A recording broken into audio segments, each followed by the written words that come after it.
Hello class, welcome to Sunday. It's my grading day. So I wanted to go over a little bit with you on how to approach these assignments. I'm here on Ebidos and currently this is week 3, so I'm going to go down to week 3. I'm going to start putting the current week toward the top. So on week 3, you're going to do a couple of things. First thing you're going to do is give yourself plenty of time. Because what happens is if you wait till the last minute, you procrastinate or things going on during your week. This has a lot of different parts to it. You might get stuck, you might need to ask me a question, and your work's going to come in late. And it's not going to be the kind of quality that I'm looking for. If everyone sends in like really nice, beautiful looking pages and they do their work complete, and you send me something that looks like utter less than professional, let's say, it's very well it's disorganized, it looks tacky, it's not what was asked for, and then later you're like, well, it's because you didn't put it correctly on your website. You should have explained it better to me, Mrs. Shackles. No, you need to have better time management. You can't do that to a client either. If you are working with a client and they have paid you $45,000 and it's time to have the mock-ups due, and you have a crucial meeting at 8 o'clock in the morning, you can't tell them, well, you should have gave me more time. This is really your fault, client. Like, maybe you should give me another $5,000 so I'll have more time. You can't do that in real life. It just simply does not fly with people. So the buck starts and stops with you. It's your responsibility to get your work in.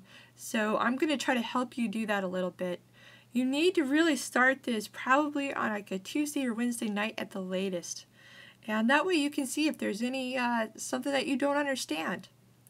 The first thing that you need to do is use some higher order thinking skills, which you should be learning in college, I hope. I don't know if they teach that sort of stuff anymore.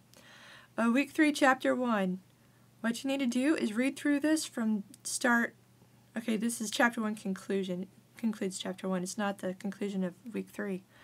Read this through completely from start to finish, just as an overview, just so it'll get in your head. What does it say?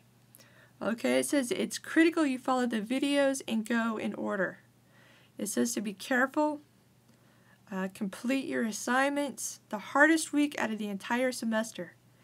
So I'm going to pull out of this right away that this is a week that I need to watch out for. Okay, assignment 1, set up your folder structure, and I'm just going to generally read through. It's a general read through, and this is what really smart people do. This is what scientists do and doctors do. They always do some pre-reading.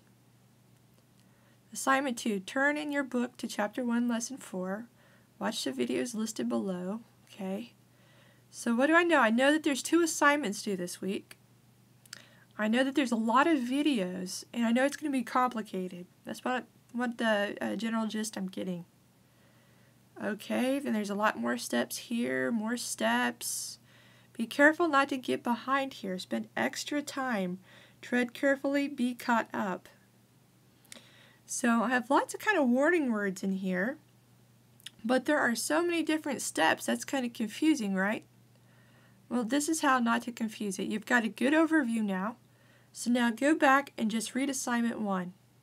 Set up your folder structure for this course by watching this video.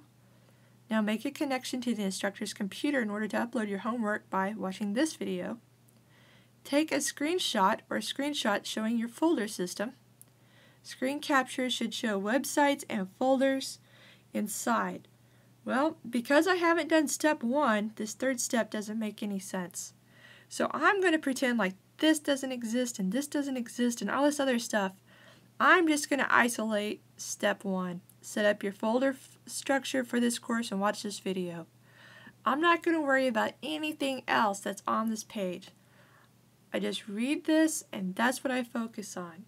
And when I complete that step to the best of my ability, then I will go on to this step. And when I complete this to my best of my ability and I have it completely done, then I'll go on to this step. So there's 3 steps and they're interrelated, but I'm going to take them one at a time. I'm going to give myself plenty of time I'm not going to be interrupted, and I'll be able to focus on these things. If I am interrupted, I'm going to write myself a little post-it note or a note somewhere really quickly to let me know where I was at when I got interrupted.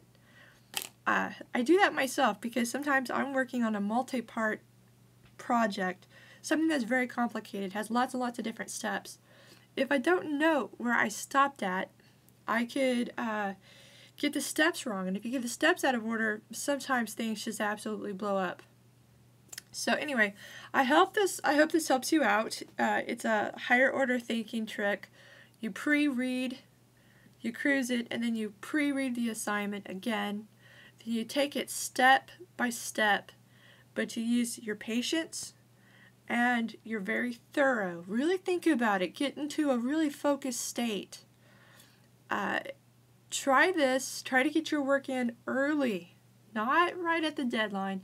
Get it in early, because that's going to help you. It's going to create a really good habit in you that you can take on to your other classes. It's the difference between being a C student and an A+ student, is really getting this work done on time, but paying attention to what is said and what is required. And if you have a really simple question, you can either email me, but also Google. I mean, if it's something really, really dirt simple, feel free to Google something. Look it up in the book. You have an entire appendix in that book if you need to look stuff up. Finding answers to questions and being able to think outside the box a little bit is part of being a good college student, but also it's going to make you far more employable. So anyway, I hope this kind of helps. Good luck on your work this week. Please be careful with it.